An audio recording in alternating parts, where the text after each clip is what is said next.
Hi guys, Michael in Las Vegas. I just wanted to take a few minutes and put up this video. Not to complain too much. I just want to kind of share a situation and talk about how I think that it deliberately correlates to social work practice and maybe pick your brains for a couple, just kind of see where you guys are coming from concerning the matter. I know we've all talked about mandated reporting, and all those have been posted, and I'm not the biggest fan of continuing to talk about that, but I did have a situation here in my 9 to 5 that it's just been just driving me crazy. I wanted to just kind of get your guys' impressions about it.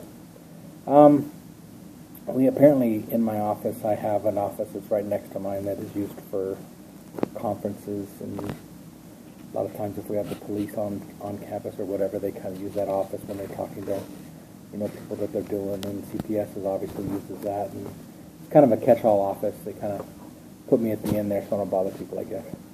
Anyways, they had a client in, and of course I'm your husband. I'm just listening to what's going on, and there was much to do about nothing, about this lady being here, and then some supervisor wanted to just go and keep her on the property, and because there was this evolving CPS thing that was happening. And the part that really got my goat was the fact that I kind of knew that there was a CPS component to what was going to end up going on with this family. But the supervisor who was handling the case didn't have any faith that a worker could handle it for some reason.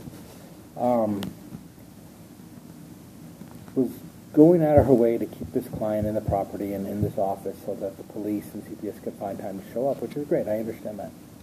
But in an effort to do so, there was just this tremendous amount of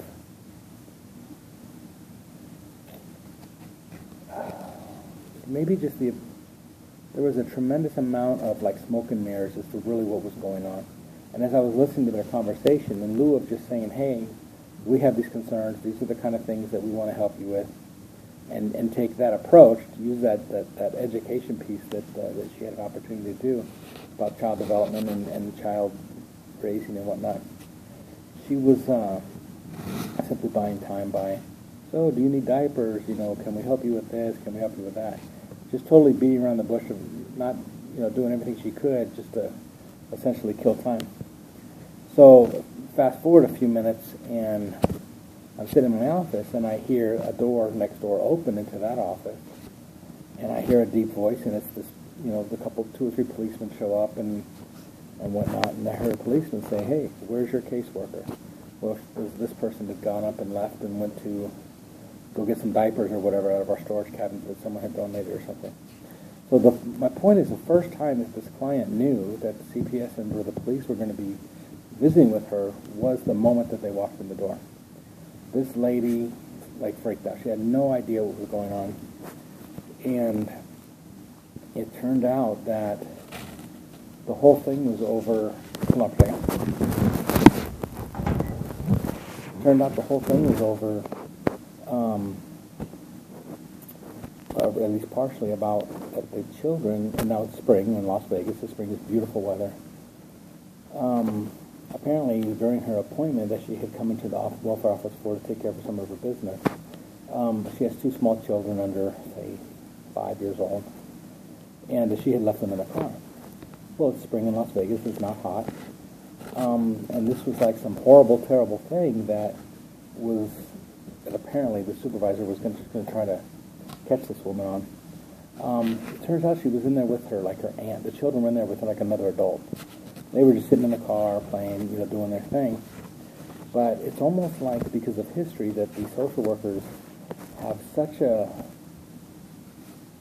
they want to be something that's super negative. They want to be that compulsory force or that punishment force in lieu of being that advocate. And so that's been just my heartburn lately, that this client has been was essentially deceived and not being kept in the loop.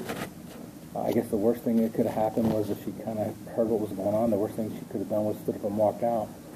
Not the worst thing in the world, because we know where she lives. We know everything about her.